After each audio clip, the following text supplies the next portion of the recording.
Jai. Thank you very much, sir.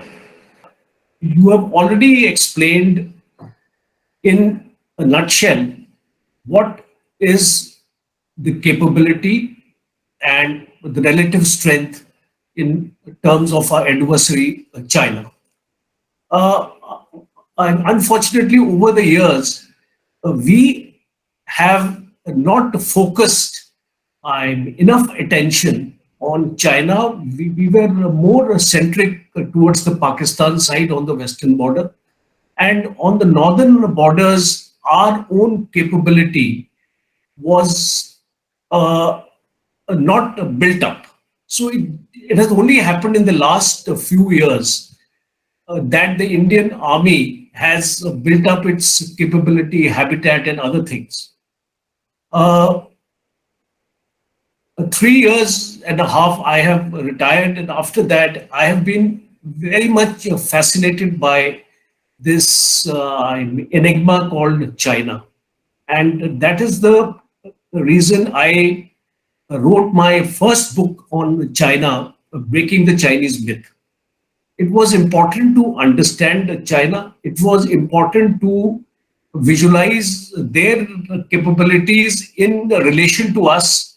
And it was important to break the myth, which possibly people still carry a image of 1962. To relate one incident, I was traveling in a cab and I just happened to talk to the driver about his impressions about China, and he said in a very candid manner, "Sir, China से तो कौन मुकाबला कर सकता है? China is extremely strong और हम तो कहीं नहीं."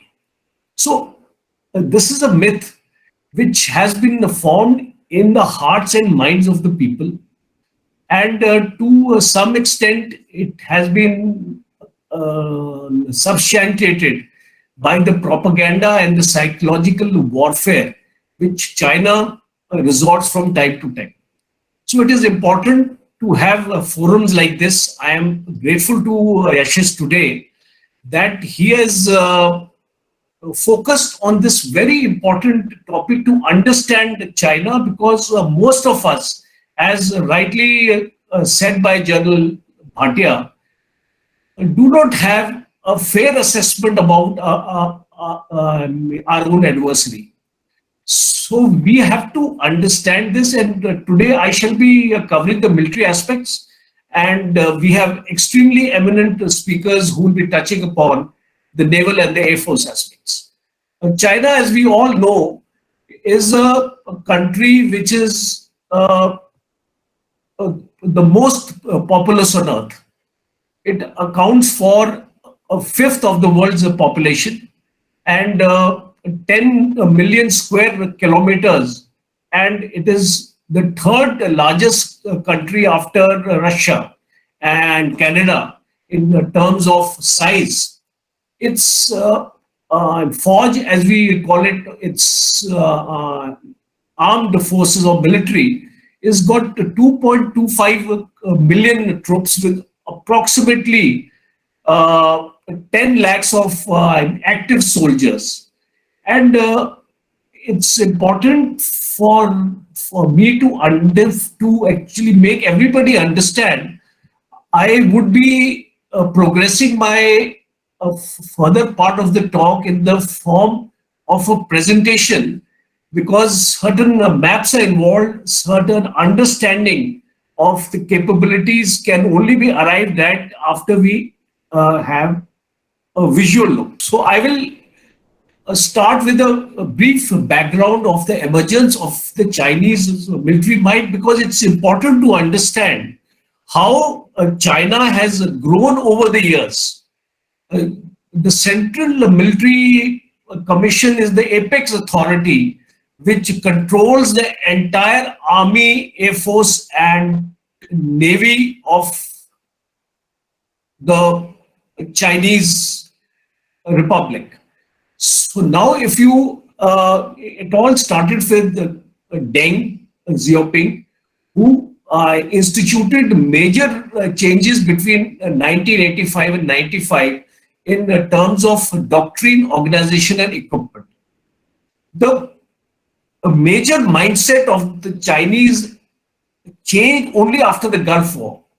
After they saw the Americans using that kind of technology in the warfare, the Chinese strategy also then modified itself to a technological based army, and they started with a white paper which was written in 2013 when Z came into power. He basically spelled out timelines. And his first timeline was to complete military modernization by 2035 and transform the PLA into a world-class military by the end of 2049. So it's important to understand that today I am given to understand that China is approximately 2 years behind this timeline. So it's not much with the COVID also coming in, the other distractions in the world arena. China is just 2 years behind its timelines, what it set for itself. And the strategic goal which these Chinese aimed was the informatized armed forces and capable of winning informatized wars by the mid of the 21st century. So basically, when we go along understanding the PLA army, we must keep in mind two important aspects. The first is the strategic aspects in terms of weaponry, and the second is that a warfare which is intelligentized, artificial intelligence coming into place, blockchain coming into place, and advanced computing coming into place. So we must consider the way Chinese have built their army of today. It is based on these three aspects. And lastly, let us not forget their concept of three warfares. And the most important, which the Chinese are actually using even today, is the psychological warfare. And for that, they have structured specific organizations, and we'll be talking about these organizations as we go along. The highlights in the brief before I start my talk, and we all will, and I'll actually focus on all these aspects during my talk, but to give a brief introduction on my focus areas of today's talks, I have made this slide which is there in front of you, and I'll be explaining a few aspects on this slide, and in detail I'll be explaining on all these issues as we go along. The first and foremost objective of the Chinese was, if it has to realize its foreign policy objectives, it has to strengthen the military. And for that, the Chinese PLA or the PLA Army, Air Force, and especially Navy has transformed itself from a regional force to a trans-theater operation force. Today, we see how active the PLA Navy is in the South China Sea, and what all the PLA naval has modernized over the years. It is now almost on par with the US Navy. The next important aspect is that to make this Chinese PLA army more potent, it resorted to theaterization. So 5 theaters were there, and we'll be talking about this in detail. And 13 group armies. China used to have 18 group armies earlier. So after this military reforms, It is now transformed into 13 group armies, and we'll be talking about these as we go along.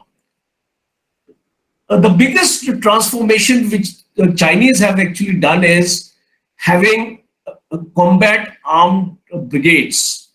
It is a very potent concept. If it had to realize its shortcomings, it has now 78 of these in number. They have been categorized into three categories: heavy, medium, and light. 5,000 troops each. The heavy has a preponderance of tracked vehicles. The medium has a preponderance of wheeled vehicles, and the light combat armed brigade is primarily used in the mountains. And these combat armed brigades have combat arms battalions. So this organization I'll be getting into as we go along. Apart from these combat armed brigades, the Chinese also have 6 additional brigades with each group army. Basically the air defense, the aviation, and the sustenance and the logistics and all that. I'll be also covering that.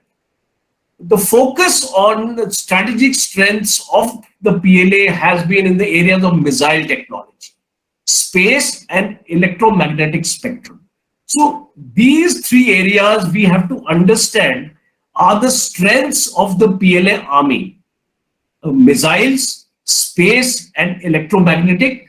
And we'll be discussing this as we go along. And to achieve these 3 strategic strengths, the PLA has created a rocket force, a strategic support force, and a joint logistic support force. And all these are theater level organizations. Today, the Chinese have the most advanced long range air defense system, S-300 and 400, taken from the Russians. And the most important aspect when we are talking about missiles here, the Chinese are expanding their intermediate range ballistic missile capability. Today, they have almost 200 of these in their arsenal. And lately, I have also observed right from 2019 onwards, the PLA has been focusing on combat arms training and exercises. And for that, on the likes of Fort Irwin, which the United States have got a joint training base, the PLA also made a similar base. Trying to understand the theaterization, as we see on the screen, as General Bhatia also said, a 5-front war. China actually faces a threat from 5 sides, you can say, but not in the manner that India is facing, because most of these threats or these borders are passive. They are not active and generally quiet, except maybe the southern and the eastern side. And of course, the western is also equally active with us. And if we analyze this theaters, 5 of them, and this slide would explain it slightly better, that what are the countries which the China is facing as far as the threats are concerned on each of these theaters. So if we start in a clockwise direction, starting from Western Command or the Western Theater, we have India, Mongolia, and the Central Asian republics. We also have Afghanistan in this area. Basically the southern part of Mongolia. Then if we see the northern theater, we have the northern part of Mongolia, Russia, and Korea. On the central, it is basically the protection of its capital, Beijing, as also the East China Sea and Korea. On the eastern side, it is the South China Sea and Taiwan, quite active as of now. And on the southern side, it is Vietnam and Myanmar. So now, if you juxtapose this entire theater, the Western theater has two group armies. So all these group armies, 13 of them, have been divided and distributed to each of these theaters. So as far as the Western is concerned, we have 76 and the 77 group army, which is of concern to India. And of course, all other groups have also been given their share of group army, as you can see on this slide.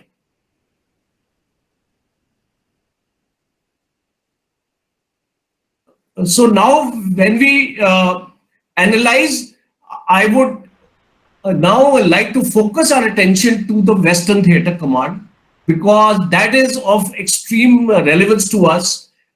This Western Theatre Command is oriented towards India, as also the counter terrorism missions along the China, Central Asia borders. We know China is concerned.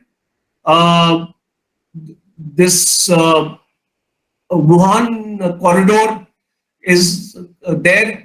I mean, where these militant activities from Afghanistan is taking place.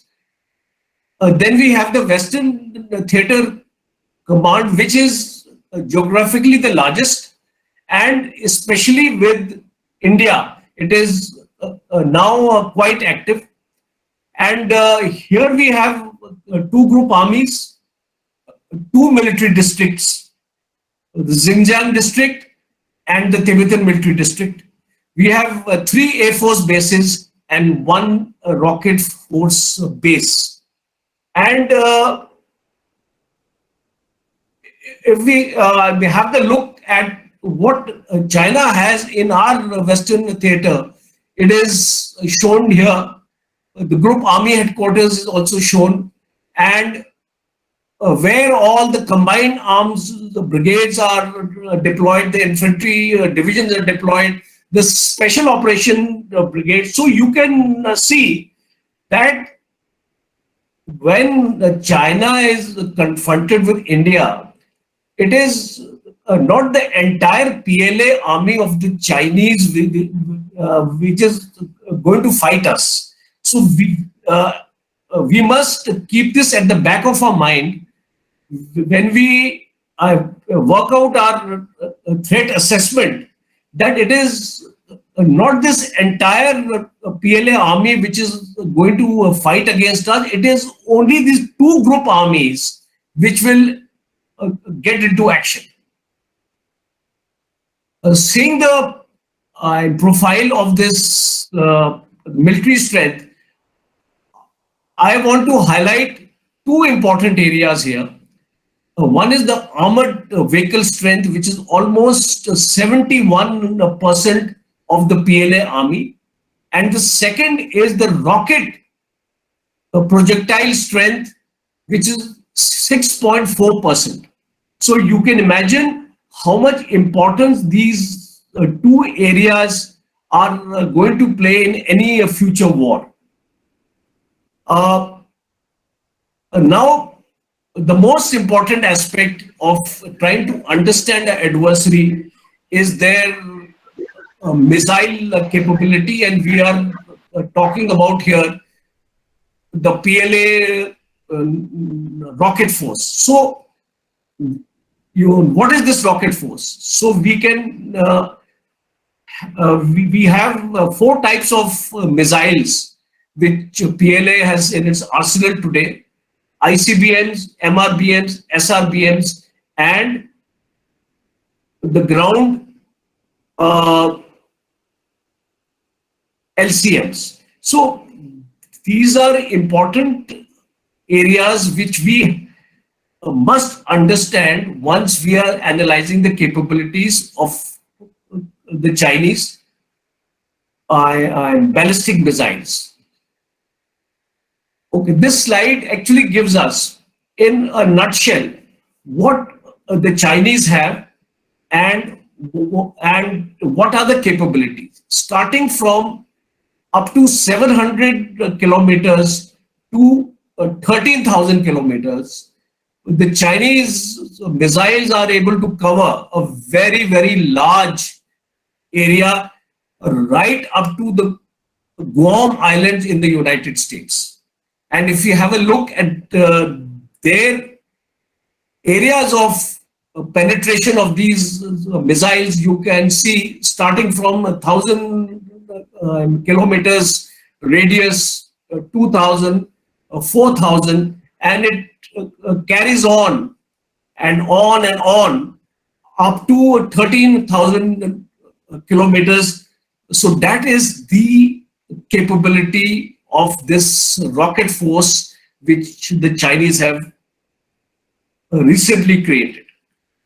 Then we have a strategic support force. So this is very important to understand this, because basically it deals with the ISR systems, cyber, electronic, and the psychological and information warfare.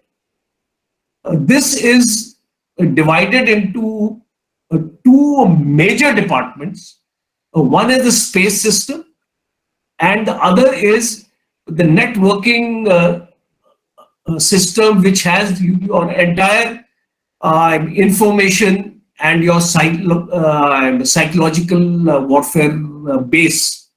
And the hierarchy is that it reports directly to the CMC, the Central Military Commission Authority. Coming now to the end part of my presentation, what all I have discussed about the capabilities of the Chinese army, let's try to assess these capabilities, because basically whenever we assess the capability of a nation, it has to be done under three major heads: the strategic, the operational, and the tactical. I just came across on the internet a very interesting survey, which is based on weighted averages, 5 sub-measures, and 22 indicators, which ranks China's military capability as 66.8, second after the US. Russia is third in terms of military capability. And we have to see this entire full picture when we talk about technology, when we talk about weapons. Who is going to use these weapons? It is the human resource. So this important aspect of the Chinese is under question, because today we see there is a lack of experience, a lack of cohesion in their human resource. The important aspect is that you can introduce high-tech weapons to a trained soldier, a well-managed soldier. It is going to give you dividends like the US Army is doing. But when we talk about the PLA, we still find their soldiers to be ill-trained and ill-managed. General Bhatia also brought out this important aspect. So the basic ingredient is combat experience, which the PLA is lacking today.